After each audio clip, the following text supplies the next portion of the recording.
Eh Oui, ben, je voudrais que. bonjour Yvan. Et bonjour, bonjour Albert. Alors bon, tu habites dans le Grand Est, Le Grand Est. le Grand Est, bon, en bonne santé, ainsi que la famille, Oui, c'est le oui, principal. Bon, on est encore dans le rouge. vous êtes encore dans le rouge, ouais, bah oui, qu'est-ce que tu veux, mais bon, vous êtes parmi les premiers touchés, et puis bon, c'est c'est un peu long, malheureusement. Bon. Ouais. Maintenant, bon, le public d'une certaine presse te connaît, bon, tu y es apparu dans plusieurs journaux locaux parce que tu as fait des recherches un peu partout en France. Mais mon public te connaît moins bien probablement malgré quelques articles. Je voudrais que tu te présentes rapidement et d'où vient ce don de radiesthésie bon, qui était anciennement nommé sourcier, hein, parce que les Sourcier. origines de la radiesthésie c'est les sources, c'est l'eau. Voire sorcier, comme, Non, comme certains. c'était. Du côté d'Inquisition, les Ouais. sorciers se sont transformés en sorciers, probablement. Bon, parce que Ah oui, c'est un don mal vu. bizarre, mystique. Ah bah, bon, vas-y, je te laisse parler. Oui, bah, je m'appelle Albert Fagioli, j'ai 56 ans, donc je pratique la radiesthésie, ce qu'on appelle aujourd'hui, je suis un chercheur extrasensoriel, je pratique l'archéologie intuitive sur plan d'abord et après je confirme sur le terrain. Et moi j'ai toujours été passionné de énigmes, de l'histoire, des chasses au trésor, comme les Indiana Jones.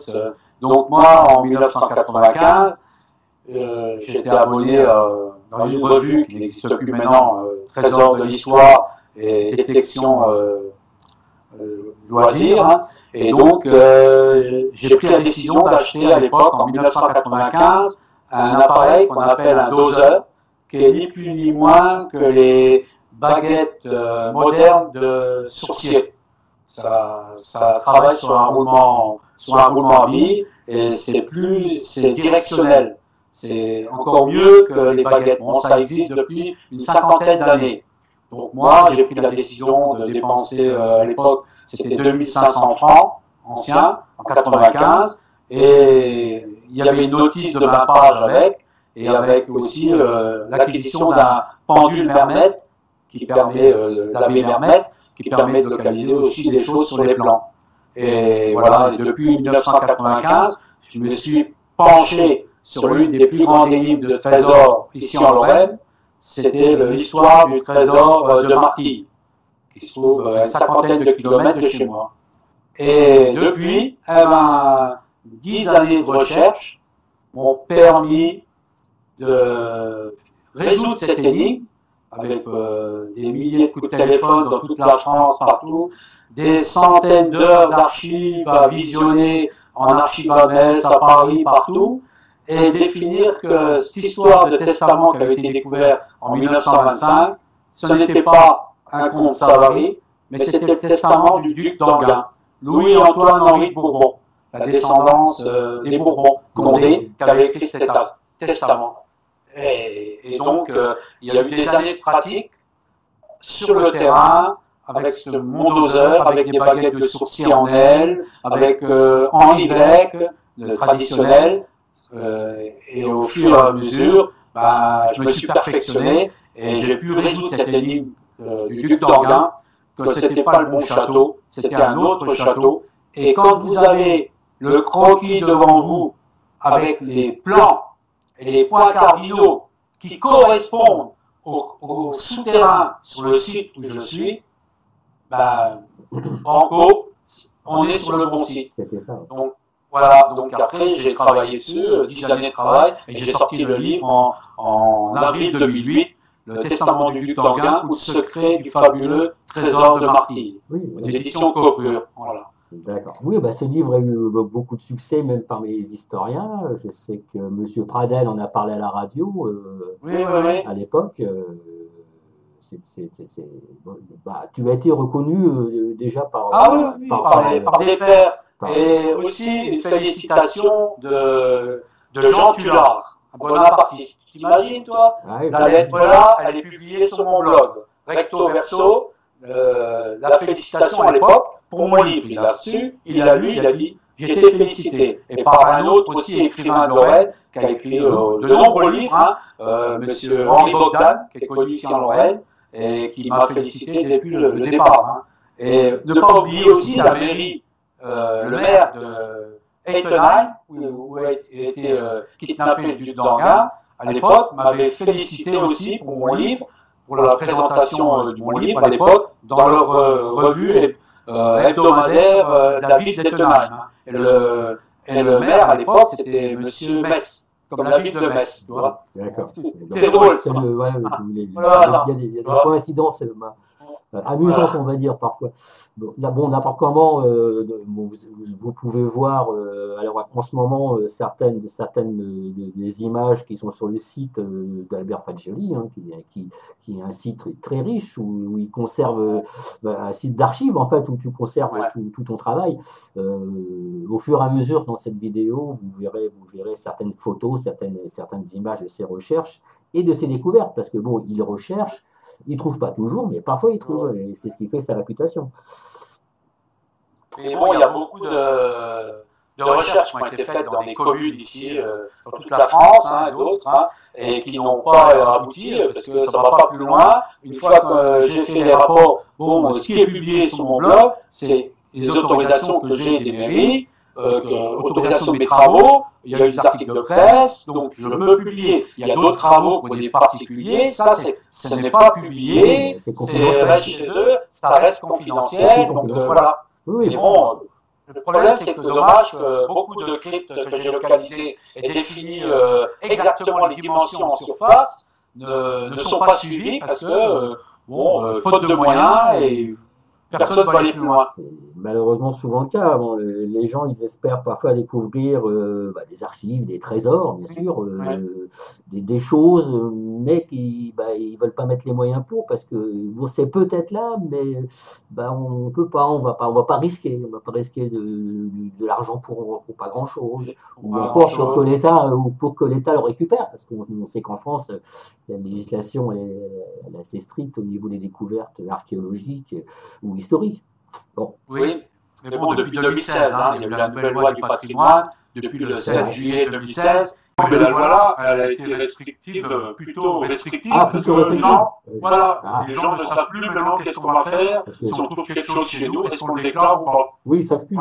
Oui, parce que déjà ça m'apparaissait comme très restrictif. C'est un peu plus, apparemment. Oui, bon, c'est la protection du patrimoine, mais à cause de cette protection, il n'y a pas de découverte en fait, vu que les gens ils bougent plus. Bon, c'est un peu dommage malheureusement. C'est pour ça que les archéologues ici en France, pas tous, mais certains m'ont dit si vous n'êtes pas content des lois françaises, allez travailler dans d'autres pays. Comme l'Angleterre. Voilà. Oui, bien sûr. L'exemple que j'avais vu avec la loi Terre-Durac. C'est plus libéré. Voilà. Dans les pays anglo-saxons, on va dire que c'est un petit peu plus libéré. Un peu. Et dans d'autres pays, c'est même encore pire parce qu'il n'y a même pas de loi du tout, d'ailleurs, pratiquement. C'est de chacun pour soi. Enfin, à mon avis, il faut quand même un juste au milieu. Il faut quand même protéger le patrimoine et l'histoire. Mais il faut quand même, disons, appâter et puis vouloir essayer de convaincre les gens qu'ils ont aussi un intérêt quelque part. Mais c'est vrai que le juste milieu n'est pas facile à trouver. Bon, on va mettre une parenthèse sur ce sujet. Tes recherches suivantes, qu'est-ce que tu as fait alors après le duc d'Enghien? Le duc d'Enghien, j'ai fait beaucoup de communes pour travailler pour des communes pendant les vacances. Donc, quand je partais dans l'autre souvent, pour les vacances, donc j'en profitais le matin pour m'éclipser, pour aller faire des recherches dans pas mal de communes, Carcassonne, Rennes de Château, Pieuse, j'en ai fait d'autres, Poma, donc j'en ai fait certaines, ça reste privé, et j'ai été un peu partout dans la région là-haut pendant 5 années, pendant les vacances, donc j'ai été Campagne-sur-Eure, un site templier. Donc j'en ai fait énormément, des cathédrales, j'ai fait ici en Lorraine, C'est immense, immense. Ah oui, oui. Mais donc, l'église fait appel à toi, c'est les curés, Non, comment ça se c'est passe? moi qui fais une demande. Pour certaines, c'est moi, au début, c'est moi qui fais une demande si je peux venir, pas faire des fouilles, mais simplement une localisation en surface et faire des croquis après de ce que je localise déjà à distance. D'abord à distance sur plan, et après je vais sur le terrain avec le doseur, les baguettes de sourcier, les baguettes en L, pour vérifier sous terre qu'est-ce qu'il y a et les dimensions. Et les dimensions. Donc après, je fais un rapport. Quand c'est une commune, je fais un rapport à la commune. Je fais un rapport à la DRAC aussi, quand la commune est d'accord. Hein. Et je fais un rapport à la DRAC pour montrer. Donc je peux dire que quand même, je pense que la DRAC a archivé quelques dossiers à moi dans le sud de la France qui sont très intéressants, qui ressortiront peut-être, c'est malheureux, dans 10 ans, Ah oui, dans oui, 50 oui. ans. Oui, Voilà. c'est toujours très très long, hein. Bon. Bah,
malheureux. Oui, je suis d'accord avec toi, mais enfin, bon, c'est pareil, même pour les archéologues, l'archéologie, c'est pareil. Quand tu vois, t'as des découvertes qui ont été faites il y a 20 ou 30 ans et qui commencent parfois à fouiller seulement en ce moment, bon, c'est très très long. Il n'y a pas de moyens, il n'y a plus de moyens.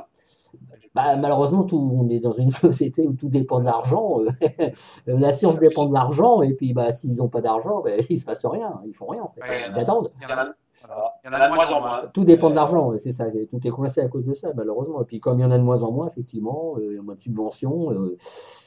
Pendant ce temps-là, malheureusement, les choses sont détruites.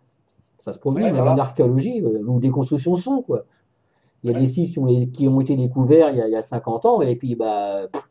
Il y a eu un parking dessus de construit, un immeuble, puis voilà, c'est plus accessible. Et bon, ça c'est vrai, parce que derrière, il y a le business quand même, quand vous faites un hôpital, quoi que ce soit, un centre commercial, et c'est exploité comment? Les archives, la BAC, l'INRAP, exploitent à 10-15%. Oui, l'INRAP, oui, je les ai contactés, j'ai fait un article parce qu'ils ont découvert un alignement, soi-disant le premier alignement en Auvergne de menhir avec une tombe, etc., dans le Puy-de-Dôme.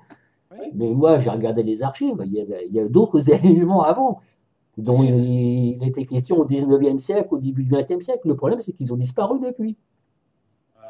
Et j'ai même un exemple en ce moment où il y a une usine qui est construite là où il y avait un alignement. Et je leur ai dit, est-ce que vous avez fait la prévention archéologique à cet endroit-là? Parce que regardez, entre ces deux villages, là au milieu, ils sont en train de construire ils sont en train de construire une usine, mais là c'est justement là où passait l'alignement qui avait été décrit au 19e siècle. Et ben, par contre, il n'y a pas de réponse. À mon avis, ils ne sont pas très nombreux non plus. Donc, l'INRAP, ils font ce qu'ils peuvent. Ils vont là où c'est plus important pour eux.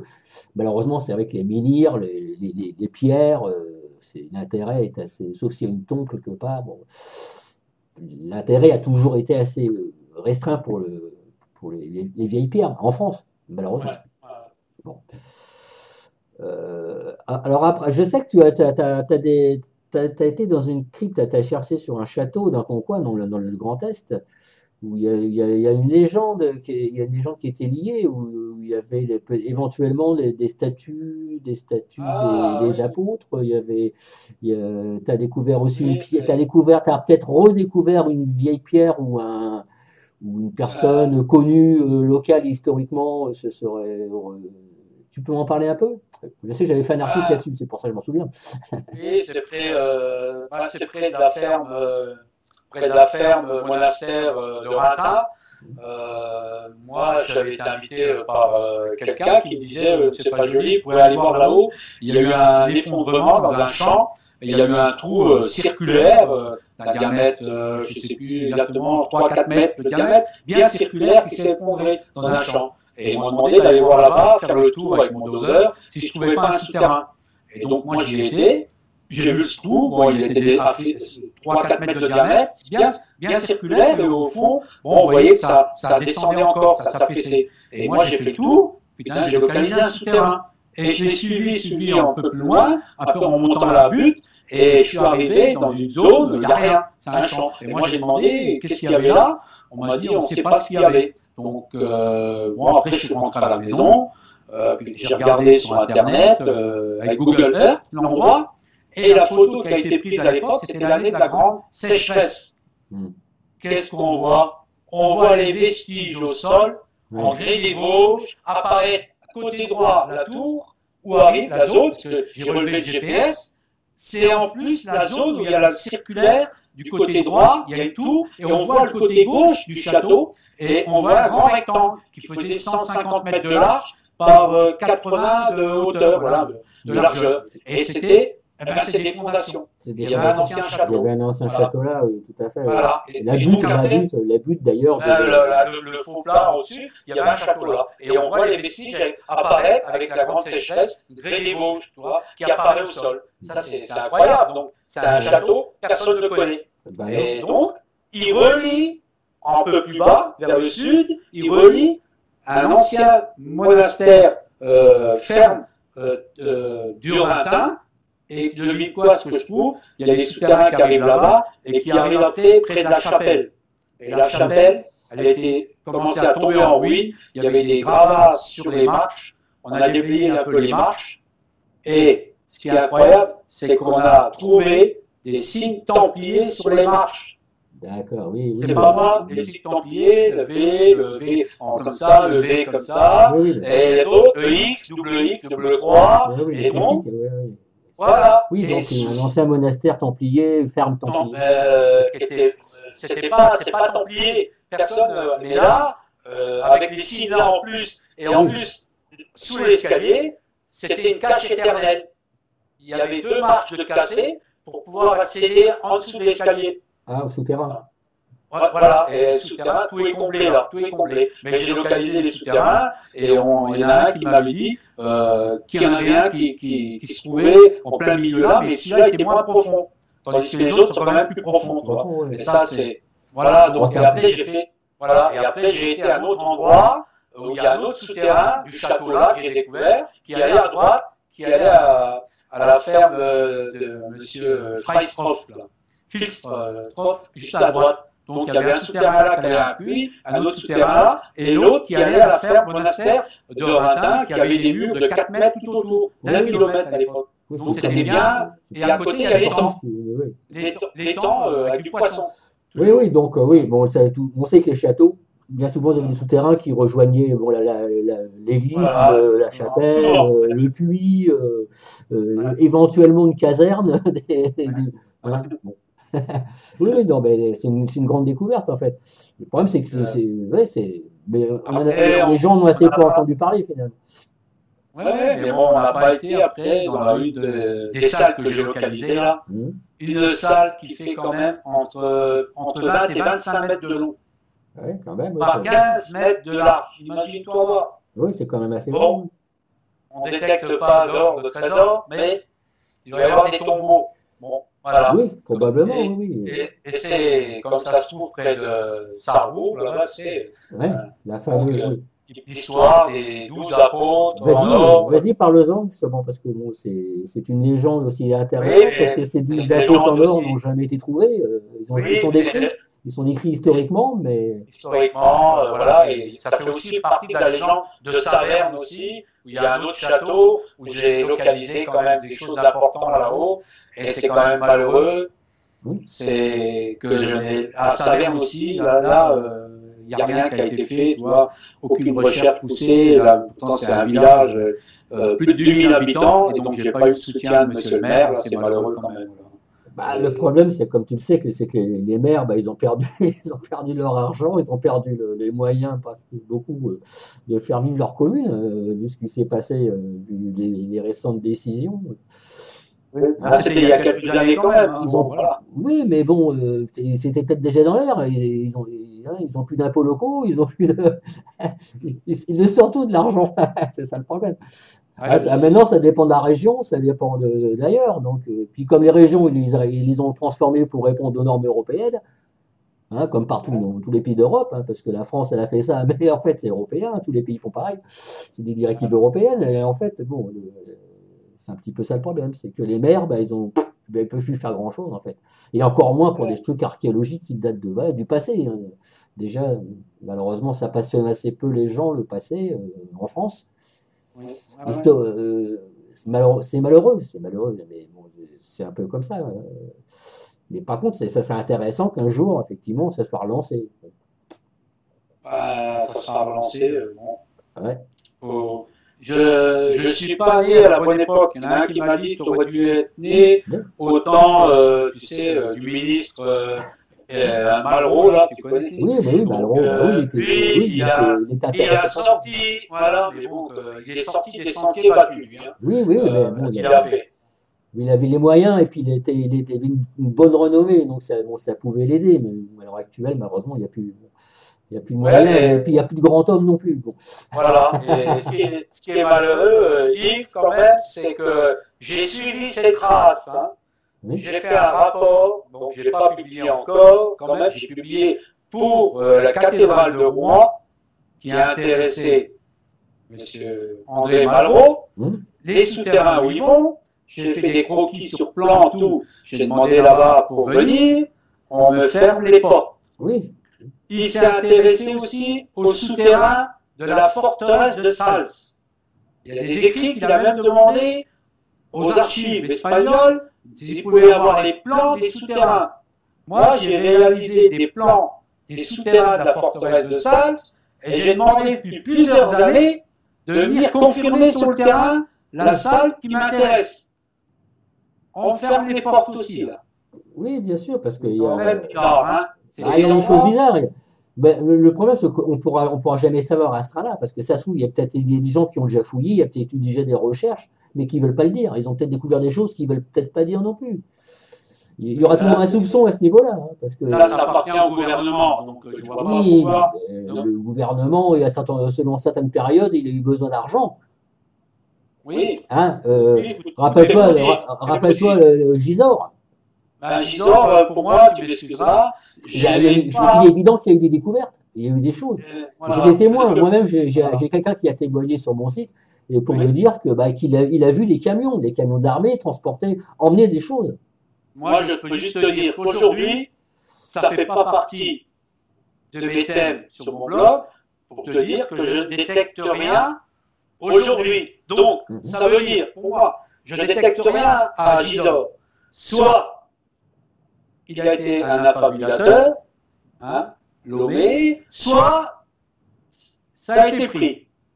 Bon, par qui? Il y a des témoins disant qu'ils ont vu des choses à l'époque, hein, qu'ils ont vu l'armée, qu'ils ont vu des camions, qui récupéraient quelque chose.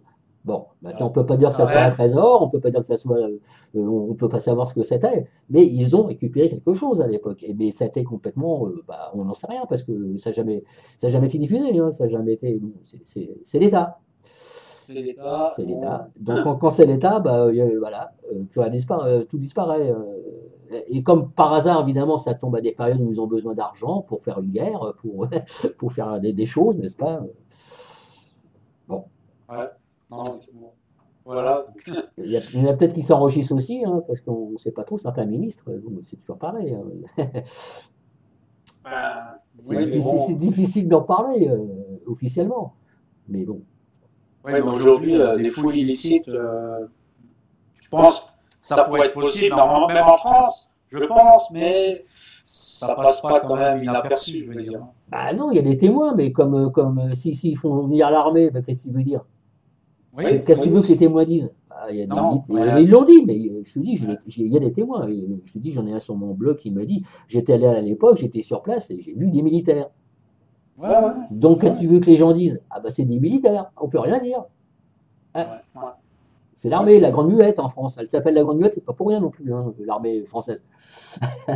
Non, mais là, je sais que ça existe parce que quelqu'un m'a parlé d'une anecdote là-dessus, qu'il y a des gens, apparemment, c'était des militaires ou quelque chose haut placé qui sont venus faire des recherches avec pelle, tout. Bien sûr, oui. Bon, ça, un château, pas là, pas à Gisors, à un autre endroit. Bon, on ne sait pas ce qu'ils cherchaient, on ne sait pas, mais bon, il y avait quand même une légende, une histoire de quelque chose qui est caché là, mais bon, tu vois que ça existe. Bon, moi, on me dit, j'y crois pas, mais bon, là, c'est vrai que ça existe quand même. Ah oui, mais il ne faut pas rêver, malheureusement. Il y a certaines traces. Je sais. Alors on peut parler de Carcassonne. Tu as été à Carcassonne. Carcassonne, c'est quand même quelque chose d'incroyable parce que le jour que j'ai été là-bas confirmé, il y avait le responsable qui m'a suivi aussi là, le jour-là. Il y avait quand même 2 journalistes de la Dépêche, Midi Libre, indépendants, différents, et qui m'ont suivi pour confirmer les croquis que j'avais envoyés déjà un mois à l'avance pour voir s'il y avait des souterrains entre les 2 listes. Les 2 listes autour de Carcassonne. Et incroyable, je les ai quasiment tous confirmés. Sauf, il y en avait un, j'avais mis une tour, le souterrain partait de cette tour, tu vois, et non, c'était la tour 10 mètres à côté qui partait à l'autre là. Donc tu vois, une petite erreur, voilà. Mais autrement, voilà. Et la salle souterraine que j'ai localisée, elle était bien là, elle fait à peu près 8 mètres de diamètre, et circulaire. Mais elle était déclarée, je dis, entre 15-20 mètres plus vers la droite, tu vois, par rapport à mon croquis. Mais elle était bien, et j'ai eu la chance, c'était sur un parking. Il n'y en a pas 50 des parkings dans la cité médiévale. Donc voilà, vous verrez sur mon blog. Mais pour te dire, c'est que j'ai bien confirmé. Et ce qui est incroyable, c'est qu'il y avait une jeune qui était là, une jeune journaliste qui était présente, qui avait entre 25 et 30 ans. qui a utilisé les 3 types de baguettes que j'ai utilisées. Ça a fonctionné pour elle pareil. Elle était scotchée. Là, le journaliste qui était avec elle, dit c'est pas joli, vous ne pouvez pas dire que c'est une collègue à vous. Là, elle était scotchée. Quand elle prenait le doseur, quand elle passait au-dessus de la crypte, il tournait à toute vitesse. Quand elle se mettait loin de la crypte et qu'elle tournait, le doseur restait pointé vers la crypte. Les baguettes en Y, quand elle arrivait avec les baguettes en Y, elle arrivait au-dessus de la crypte, les baguettes, elles plongeaient. Elles plongeaient, oui. Voilà, voilà. Et les baguettes en L, qu'elle tenait dans la main, les deux, quand elle arrivait au-dessus de la cavité, les baguettes s'écartaient. Elle était scotchée.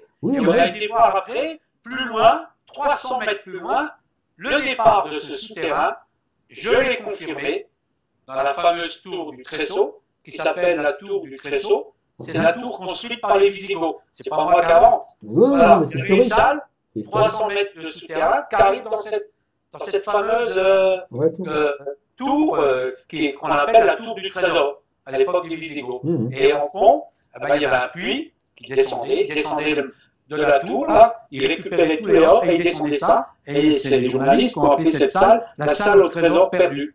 Parce qu'il y a une salle là qu'on aimerait bien visiter. Ah bah oui, les Visigoths c'est encore un mystère. Voilà, si elle est vide, elle est vide. Si elle est pleine, elle est à moitié vide, moitié pleine. Voilà, et il y a toujours rien, comme je te l'ai dit, il règne le château. Bon, voilà, j'ai confirmé les 2 cryptes sous l'église, et il y en a une troisième, dont l'accès est dans le cimetière. Ça, j'ai pas publié l'endroit, mais j'ai marqué d'une croix l'emplacement de la crypte. De la 3e crypte qui m'intéresse. 3e crypte, Rennes le Château, oui. Voilà. Mais c'est pareil, c'est des endroits tellement surveillés maintenant, tellement protégés. Les fouilles sont interdites. Rennes le Château, c'est un peu sous cloche. Voilà, sous cloche, parce qu'il ne faut pas oublier qu'en 2009, j'avais déposé un projet de recherche à Rennes le Château quand même, avec le professeur américain, Hazelman, qui a appuyé mon dossier, et Andrea Bartolo, qui était quand même archéologue à l'époque, l'université de Macerata, et également une société de fouilles qui font des fouilles dans toute l'Italie, était dans mon dossier en 2009. 2009, la réponse 2010, ça a été non, c'est pas assez scientifique. Ça s'apparente plutôt à une chasse au trésor. Donc, refusé. Oui, et depuis 2010, on est en 2020, tu peux voir mes travaux là. Voir mes travaux que j'ai effectués, les villages que j'ai été. Si tu savais, honnêtement, on m'a testé sur plein d'endroits, Yves, tu es au courant, plein de sites où il y a des souterrains à 3 mètres, des souterrains à 6 mètres, je les ai confirmés précisément. Qu'est-ce que tu veux que je te dise de plus? Donc, voilà. Tu peux pas dire mieux, c'est sûr. Non, je pourrais écrire un bouquin de des anecdotes, j'en ai plein. Tu pourras. Il y en a d'autres. Après ton projet dont on va parler maintenant sur William Kidd. Après, tu pourras faire un autre bouquin sur justement tes anecdotes, tes souvenirs. Là, j'attends mon bouquin, j'ai signé. Ça a été dur de trouver une maison d'édition parce que voilà, ma maison d'édition qui a fait le livre sur le duc d'Enghien, c'était régional ici. Ça rentre pas dans leur domaine d'édition, donc tu peux pas. C'est pas régional. C'est pas régional. Donc après, prouver, si tu t'appelles pas, si t'es pas le fils de, pour en trouver. Donc j'ai trouvé quand même une maison d'édition. J'ai signé le contrat en novembre, qui travaille sur mon livre, et j'ai hâte. Que ce livre sorte, parce que là, c'est 5 années de travail, mais là, comme tu peux voir sur mon blog, ça a été une recherche sur Google Earth, plan, mais ça sera dans mon bouquin, c'est détaillé un plan. Ça a été 20 minutes de travail pour localiser une île. Oui. Avec Google, en partant de données de 9 degrés, et c'est un truc incroyable. Et c'est une île qui est recherchée depuis 300 ans. Depuis 300 ans, imagine, papa. Tu es au courant de beaucoup de choses, toi, Yves. Tu sais aussi. Mais le travail que j'ai fait est vraiment, on va dire, là, tu ne vas pas me dire que c'est la chance. C'est pas la chance. Non, j'ai fait le travail sur le duc d'Enghien, c'est 10 années de travail. Là, ça a été l'île, le trésor, mais il n'y a pas que ça, il y a autre chose derrière tout ça. Il y a beaucoup Bon, il y a eu aussi des découvertes d'autres documents des gens. Je peux pas en parler, c'est pas grave pour qui, mais mon travail, franchement, j'ai décrypté quasiment toutes les cartes qui ont été faites ont un lien avec qui, qu'elles soient modifiées, qu'elles soient recopiées.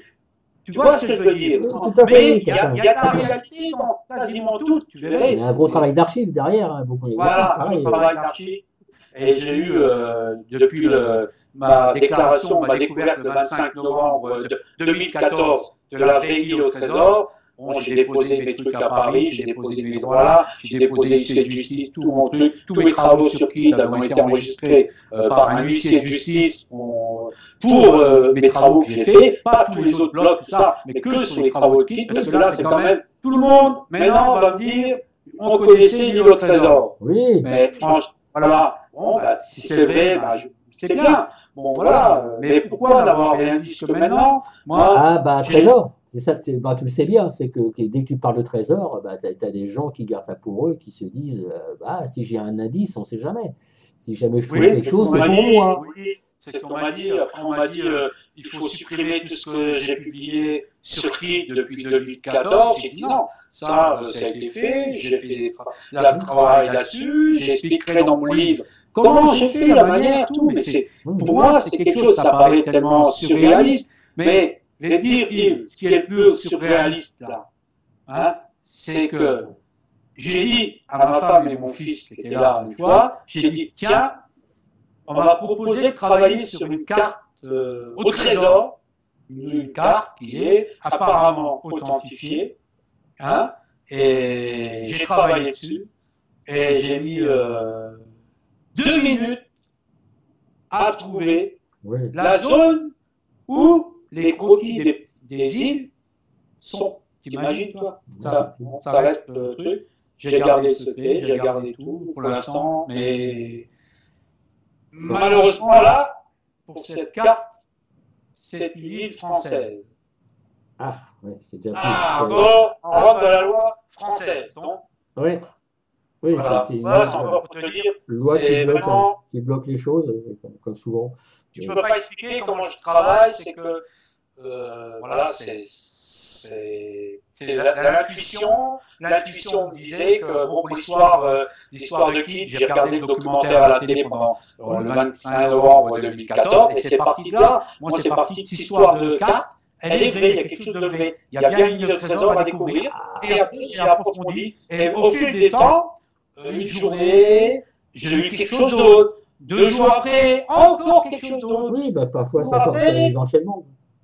Des enchaînements, et confirmation de ça. Et après, j'ai eu des rapports de 9 expéditions sur l'île, de gens qui m'ont fait des photos. Quand j'ai dit, vous allez sur l'île, vous faites une photo avec des points cardinaux, avec le coordonnées GPS, d'où vous prenez la photo, pour que puis moi, je puisse me repérer par rapport aux photos, et voilà, et par rapport aux vidéos. Mais après, le bouquet final, ça a été, il n'y a même pas 1 an, 2 ans, c'était les marques du Capitaine Kidd sur les rochers, qui ont plus de 300 ans. On ne peut pas analyser des marques sur les rochers, mais on peut peut-être analyser la mousse, s'il y a de la mousse dessus, s'il y a des algues. Ça veut dire au moins quand est-ce que ça date, les marques là, tu vois, mais elles sont très très vieilles. Et ça confirme tout par rapport aux cartes, ce qui existe, tu verras. Dans mon livre, il y aura les cartes, les fameuses cartes, pas mal de cartes qu'il y a là, donc tu verras, et elles sont publiées. Bon, comme tu le sais, j'ai fait un gros article sur William. Oui, très bien. J'ai retracé l'historique. Et franchement, tu es fait parmi ceux qui ont bien retranscrit un peu l'histoire de Kid sur ton site. Je trouve que toutes tes recherches que tu fais, un peu d'archives, tout ça, et tout ce que tu fais toi sur ton site, histoire, sciences que tu as sur Internet, c'est vraiment très bien fait, très bien travaillé.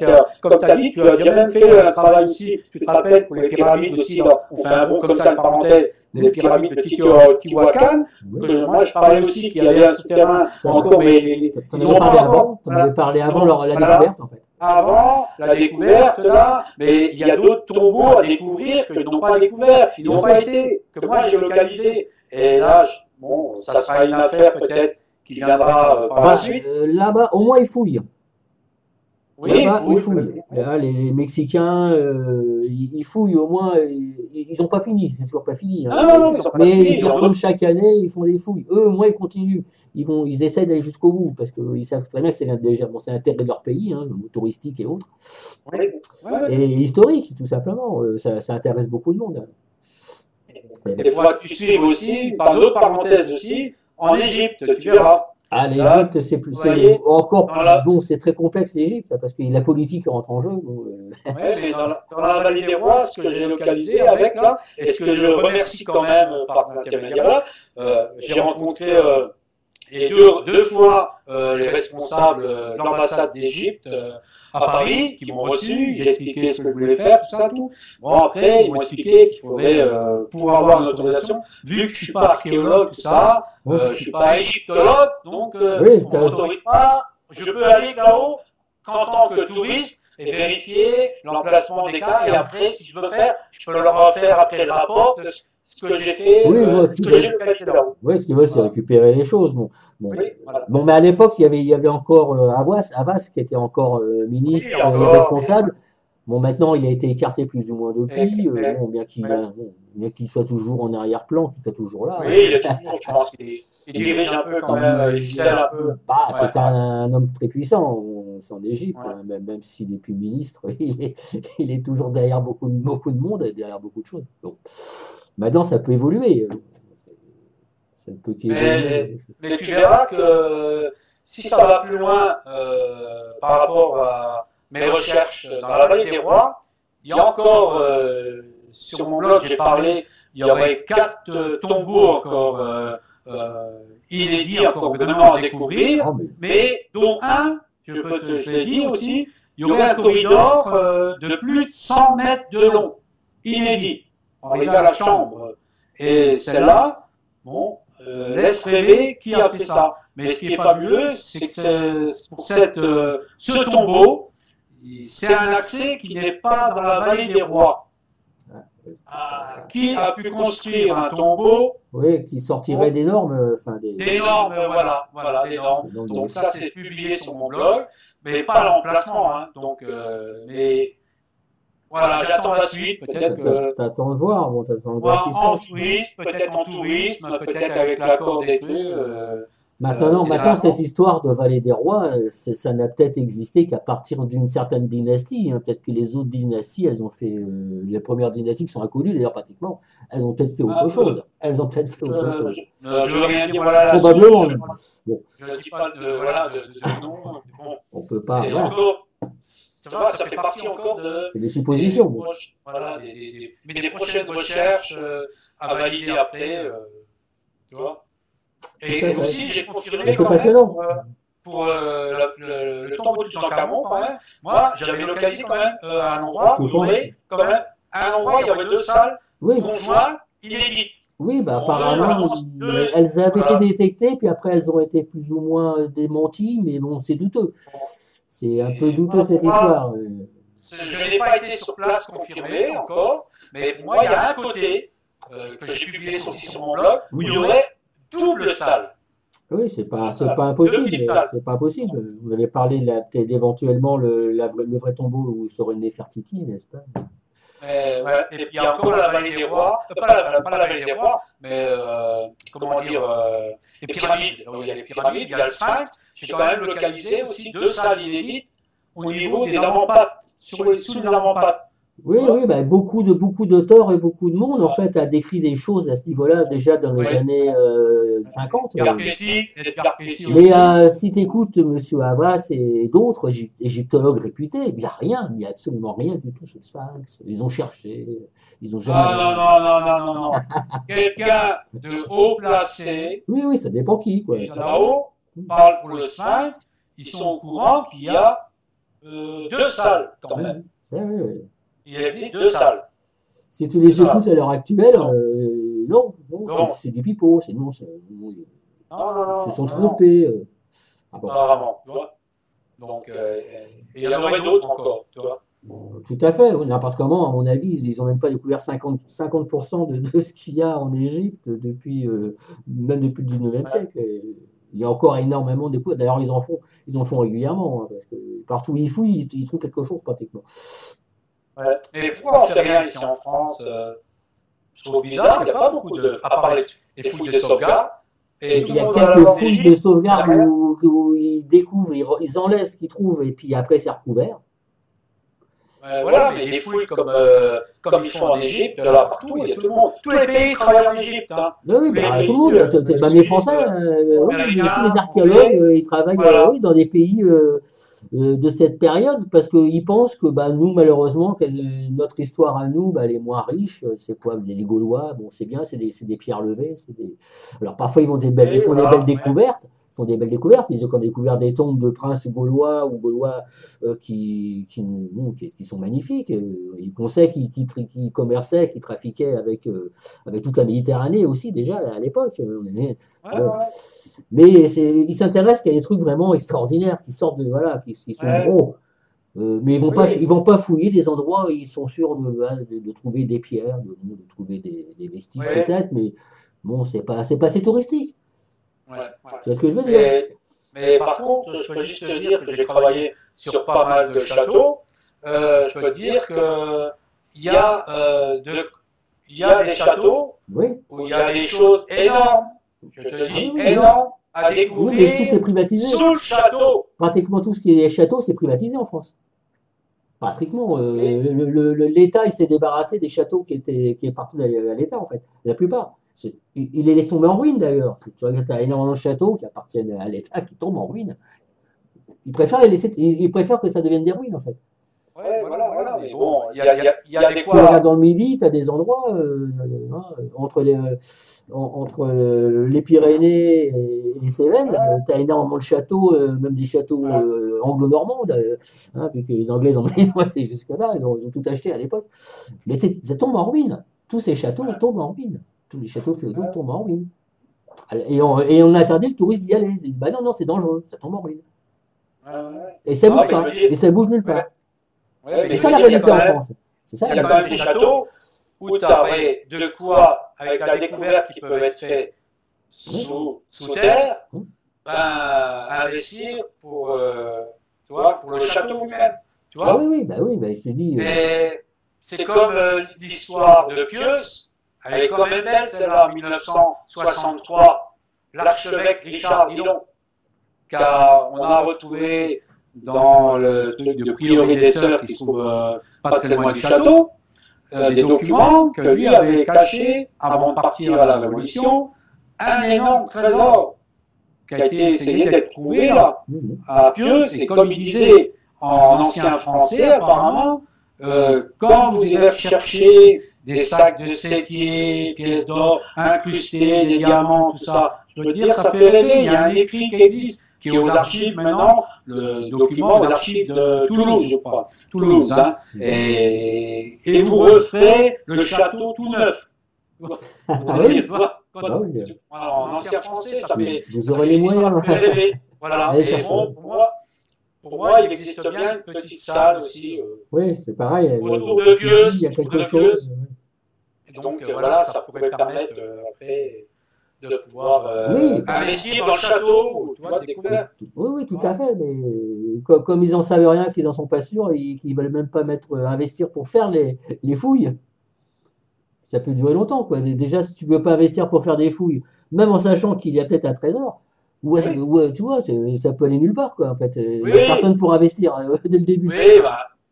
Oui, c'est comme j'étais sur un site templier il y a de nombreuses années, pour une église templière. Bon, j'avais localisé une petite crypte là, une petite cavité dans l'ancienne église primitive. Et là, j'avais dit, il y a quelque chose, mais bon, ça sera que des tombeaux, des trucs comme ça. Alors le maire m'a dit, monsieur, une anecdote que je garde, monsieur le maire, c'est pas joli. Si vous voulez me dire que là, il y a par exemple le bouclier en or de Brennus, comme ça, enterré là, vous inquiétez pas, demain j'attaque. Oui, voilà. J'ai dit, non, ben Non, non, c'est pas le cas. C'est des vestiges, c'est des tombeaux, bon voilà, ça fait partie du patrimoine. Mais bon, voilà. Il y a d'autres endroits, maintenant, je ne dis plus. Maintenant, tu peux comme la salle à Carcassonne, tu peux je toujours dis plus. baratiner. Ah, il y a peut-être. Ah, je Non, sens. non, je dis plus rien, non, non. Ouais, C'est t'as comme raison. la cité médiévale de Carcassonne. La seule crypte qui m'intéresse, sur toute la cité, elle est à un endroit. Les gens propriétaires le savent, tout ça, tout le monde le sait. Mais bon, ça bouge pas. Puis bon, Non, bah non, parce il y que. a moyen de faire un sondage et puis envoyer une caméra. On va bientôt aller sur Mars. Oui, oui, c'est sur la Lune. On n'est pas capable d'aller voir ce qu'il y a dans Mais une je voulais crypte. que tu m'en parles parce qu'à un moment donné, il me semblait que tu travaillais justement avec un organisme qui avait des petits robots, qui avait des caméras dans l'Est. Dans Ah l'Est. non, Tu peux non, tu peux peut-être en parler un peu. Oui, je peux parler. Bon, c'est une entreprise, il a sa micro-entreprise, maintenant qui est passée en entreprise depuis cette année, et il utilise la robotique pour aller dans les tuyaux, dans les cavités, dans des souterrains dangereux. Il utilise des caméras HD, il utilise des caméras HD, il utilise détection de gaz, tout ça. Il fait visite des conduits où qu'on ne peut pas accéder. Donc voilà, où il y a eu un effondrement, il est appelé par le BRGM pour envoyer une caméra quand c'est dangereux pour aller voir ce qu'il y a. Ah, tout à fait, Voilà. bah oui, c'est intéressant. Et bon, lui m'avait, la personne là, Laurent Gadi, c'est dans l'entreprise Camelflo, m'avait testé sur des endroits où il connaissait, vous savez, l'emplacement où il y a des souterrains, tu vois. Bon, je te dis, à 3 mètres de profondeur, 6 mètres, et il a pu voir les marquages que j'ai mis au sol. Ouais. Moi, je passais du souterrain, je mettais un marquage par terre, Ouais. il était caché. Et lui, il allait à l'intérieur, à peu près, à la distance, il voyait. Dans le souterrain, il mettait une sonde au milieu du souterrain, il mettait une sonde, et il avait un appareil avec ça détectait à la verticale sur la route, et il avançait. Espèce de sonar. Voilà, à la verticale de la sonde, ça affiche 100%. Et la plupart des souterrains, il y en avait 13 à peu près sur 4 sites différents. Ouais. Je les ai tous localisés précisément. Il y en a d'autres pile poil, il y en a d'autres bon, par rapport à son sonar. J'étais à 20 cm près, le maximum 20 cm. Et il y en avait un, je ne sais pas pourquoi, sur la route, avec mon doseur, je ne le captais pas. Et quand j'étais sur le côté, sur les trottoirs, je le sentais. Donc, je n'ai toujours pas la solution. Est-ce qu'il y a quelque chose au-dessus de la voûte là? Ah, il y a peut-être du plomb. Oui, il suffit qu'il y ait du plomb, peut-être, quelque chose qui empêche les ondes. Donc lui, il l'utilise, il travaille pour des gens un peu partout, mais beaucoup, lui, il travaille pour l'Alsace, beaucoup. Bon, parce que oui, c'est local. Des déplacements plus loin, mais il y a du matériel à déplacer, tout ça. Donc, et il y a même un robot qu'il a fait avec l'université là-bas, en Alsace, hein, près de Strasbourg, et qui a un robot qui fait 40 kilos et qui a des chenillettes triangulaires, donc pour monter même des escaliers, pour aller dans les souterrains et jusqu'à 1000 mètres. Tu vois, ah oui, c'est bien, c'est pas mal ça, oui. Donc voilà, et ça, je peux dire que. Et lui, j'ai fait un travail, ça concerne les châteaux du Haut-Bar et tous les souterrains. Et les souterrains du château du Haut-Bar qui appartenaient à l'évêché, devine quoi, en suivant tous ces souterrains, ils arrivent dans les églises de Saverne, Hôtesse-Villers, et tous les châteaux étaient reliés. C'est magique, toi. On a suivi ça, et une journée par mois, j'allais avec lui, et on faisait des relevés Google Marker, GPS, et on avait notre signalétique par rapport à Google des souterrains du château du Haut-Bar. Du Haut-Bar, oui, ça ne m'étonne pas. Les châteaux étaient tous reliés à des endroits différents en sous-sol. Pour s'enfuir ou pour pouvoir discrètement aller des endroits, des réunions et autres, quoi.